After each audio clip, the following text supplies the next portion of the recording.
Friend नमस्ते प्रणाम। आज मैं आप लोग के बीच में बहुत ही प्यारा सा छठी मैया का गीत सोहर गीत लेके आई हूँ। गीत अगर पसंद आए तो गीत को आप लोग ज्यादा से ज्यादा शेयर करना और चैनल को सब्सक्राइब कर लेना। सभवा बीच बैठी हाई सासू ता बहू से यार झक बहू से यार झक रही हो बहू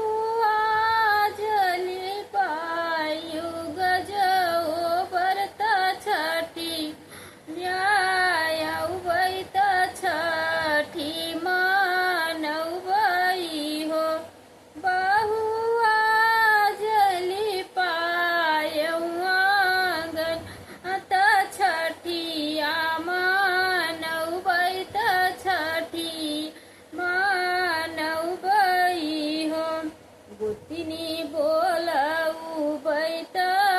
सोहर गऊ बई हो एतनी जाना सुनी बहुअर झपटी जबा झपटी जबाब दही हो सासू ये तानी गर्भई तीन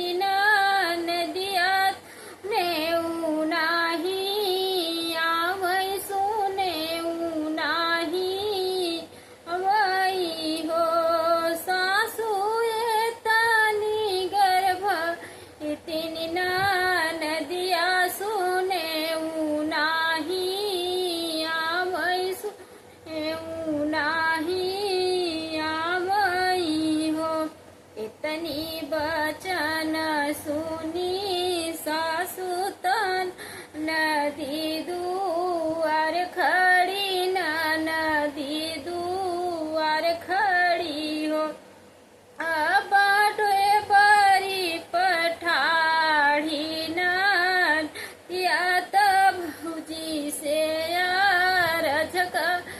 भौजी से यार झक रही हो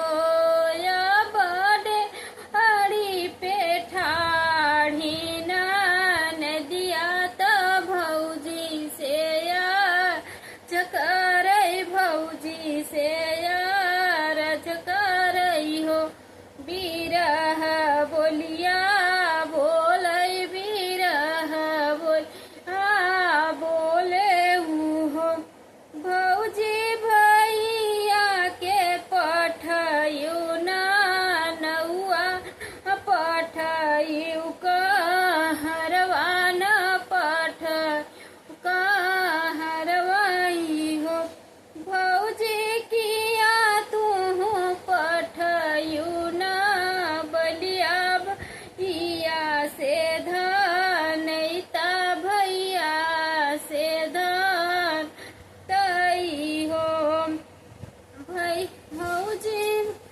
नाही नदी पठए नौआ तन अही न बलिया अतना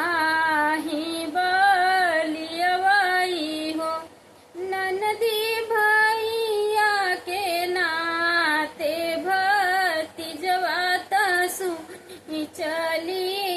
आवत सुनी चली हो दुहरा पे नाचे भटवात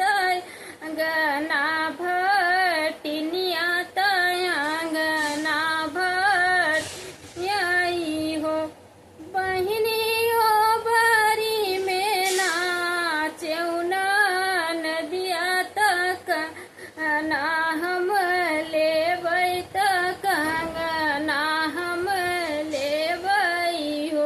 गीत पसंद आए तो ज्यादा से ज्यादा शेयर करना, चैनल को सब्सक्राइब कर लेना, एक प्यारा छोटा सा कमेंट जरूर करना। मिलते हैं नेक्स्ट वीडियो पे, तब तक के लिए जय श्री कृष्णा जय श्री राधे।